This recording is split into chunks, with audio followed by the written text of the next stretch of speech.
มาเด้อมากินก้อยกระต่ายเด้อพี่น้องเด้อเมื่อคืนนี้ผัด3 เต็มพี่น้องไปมาเพิ่งเพิ่นเห็นแล้วเลิกกินมื้อนี้ตัวก้อยกระต่ายพี่น้องมาเพกระต่ายสดๆโอ้โหตอนนี้ต้มตัวนี้ต้มผมโผล่ต้มผมโผล่2 ตัวมีผู้ใหญ่มากินน้ำมื้อนี้มีผู้ใหญ่มากินน้ำมื้อนี้ปะโตจานโพนะครับว่าจานโพจานเผา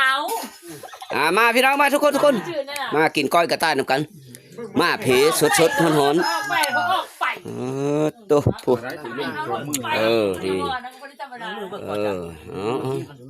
จวดบุกดูมาเพกระต่ายสุดยอดได้มากินน้ำเดียว